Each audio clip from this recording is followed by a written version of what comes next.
छात्रों, आज हम दुर्खिम के सामाजिक तथ्य की अवधारणा को पढ़ेंगे। सामाजिक तथ्य सामाजिक क्रिया, विचार तथा अनुभूति का व्यवहारिक पक्ष है। ये मनुष्य की सामूहिक चेतना से संबंधित है। दुर्खिम ने सामाजिक तथ्य की व्याख्या दिन प्रतिदिन की घटनाओं के मद्देनजर की है।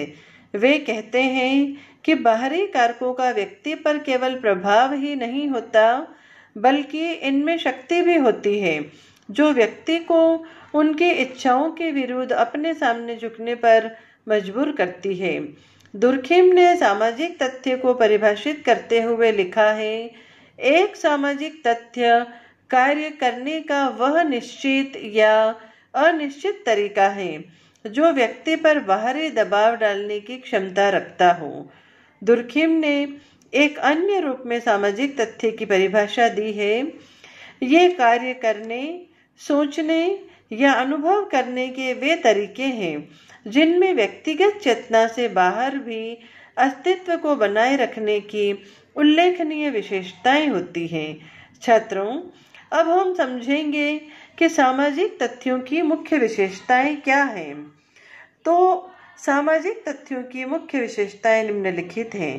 पहला, सामाजिक तथ्य में बाह्यता होती है। दूसरा, सामाजिक तथ्य में बाध्यता होती है। तीसरा, सामाजिक तथ्य में स्वतंत्रता होती है। और चौथा, सामाजिक तथ्य व्यापक होते हैं। बाह्यता से अर्थ है व्यक्तिगत चेतना से बाहर। व्यक्तिगत चेतना और सामूहिक चेतना में सामूहिक चेतना व्यक्ति को प्रभावित करती है और परिणाम स्वरूप सामूहिक चेतना एक प्रकार से व्यक्तिगत चेतना बन जाती है। व्यक्ति एक समाज में पैदा होता है जिसका पहले से ही एक ढांचा है। समाज में मूल्य, आदर्श, विश्वास, कार्य करने के तरीके आदि पहले से विद्यमान हैं, जो मनुष्य को उसके जन्म लेते ही बने बनाए मिल जाते हैं और जिसे वह सामाजिकरण द्वारा धीरे धीरे सीखता है। ये सामाजिक तथ्य मनुष्य के जन्म से पूर्व विद्यमान होते हैं तथा इसका एक वस्तुनिष्ठ यथार्थ ऑब्जेक्टिव रियलिटी होता है। निश्चित तौर पर यह तथ्य व्यक्ति विशेष से परे हैं। सामूहिक संबंध जो समाज का निर्माण करते हैं, इसमें एक व्यक्ति केवल एक व्यक्ति या तत्व है। इसका अस्तित्व उन संबंधों पर ही आधारित है। इस संदर्भ में भी सामाजिक तथ्य मनुष्य से परे हैं। ये संबंध किसी एक व्यक्ति द्वारा नहीं बनाए जा सकते, बल्कि तमाम व्यक्तियों के बहुतेरे अन्योन क्रिया के परिणाम होते हैं। सामाजिक तथ्य व्यक्तिगत तथ्य न होने के कारण व्यक्ति विशेष के लिए बाहरी होते हैं। फलस्वरूप ये व्यक्ति के व्यवहार पर पर्याप्त दबाव डालते हैं। सामाजिक तथ्यों की यह बाध्यता व्यक्ति के व्यवहार को समाज के आदर्श और मूल्यों के अनुरूप बनाने के लिए प्रेरित करती हैं। इसी कारण दुर्खिम कहते हैं कि सामाजिक तथ्य कार्य करने का वह तरीका है जो व्यक्ति पर बाहर से दबाव डालने की क्षमता रखता है। जब व्यक्ति सामाजिक तथ्यों की अवहेलना करता है तो यह तथ्य अपने सत्ता की प्रभुता दिखाते हैं, जो सामाजिक दंड के प्रतीक रूप में सामने आता है। यह दंड कई प्रकार का होता है। कानून एक प्रकार का सामाजिक तथ्य है। इसकी अवहेलना उस व्यक्ति को कारागृह पहुंचा सकती है या आर्थिक दंड का भागी बना सकती है। इसी प्रकार परंपराओं और रीति रिवाजों की अवहेलना उसे निंदा का पात्र बना सकती है। शिक्षा का उदाहरण देते हुए दुर्खिम लिखते हैं कि इसका प्रयास एक बच्चे के ऊपर देखने, एहसास करने, समझने तथा कार्य करने आदि के तरीके बताता है। संक्षेप में, शिक्षा का उद्देश्य मानव जाति का सामाजिकरण करना है।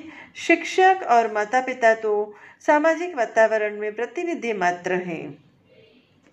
सामाजिक तथ्य सामूहिक चेतना की श्रेणी में आता है और सामूहिक चेतना व्यक्तिगत चेतना का सर्वोत्कृष्ट रूप है, क्योंकि सामूहिक चेतना वैयक्तिक चेतनाओं के अस्तित्व और विशेषताओं की समष्टि चेतना है। यह चेतनाओं की चेतना है। इस प्रकार सामूहिक चेतना सामूहिक रूप में उस शक्ति की अधिकारिणी होती है जो कि वैयक्तिक इच्छा को सामूहिक इच्छा के सम्मुख झुका देती है। व्यक्ति उन शक्तियों के अनुरूप विचार करता, अनुभव करता और निर्णय लेता है जिनके सम्मुख उसे झुकना पड़ता है। दुर्खिम कहते हैं कि सामाजिक तथ्यों को केवल उनके सार्वभौमिकता के आधार पर परिभाषित नहीं किया जा सकता। इसलिए किसी एक विचार को जब हम प्रत्येक व्यक्ति की चेतना में पाते हैं या कोई एक आंदोलन सभी व्यक्तियों द्वारा दोहराया जाता है तो यह सामाजिक तथ्य नहीं है। यदि समाजशास्त्री कुछ इस प्रकार सामाजिक तथ्य की विशेषताओं को बताते हैं तो यह उनका भ्रम है। वास्तव में सामूहिक जीवन के विश्वासों, अभिवृत्तियों और व्यवहारों का सामूहिक रूप ही सामाजिक तथ्य है। ये सामाजिक तथ्य हमें पिछली पीढ़ियों से धरोहर के रूप में सामाजिकरण के माध्यम से मिलते हैं। सामाजिक तथ्य केवल कुछ समाजों में ही पाए जाते हैं ऐसा नहीं है। यह भी नहीं है कि वे केवल आदिम समाजों में पाए जाते हैं।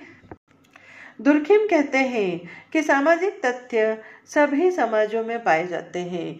यह हो सकता है कि कहीं इनकी बाध्यता कम हो या कहीं इनकी बाध्यता अधिक हो। ऐसा भी नहीं है कि इनमें परिवर्तन नहीं होता है।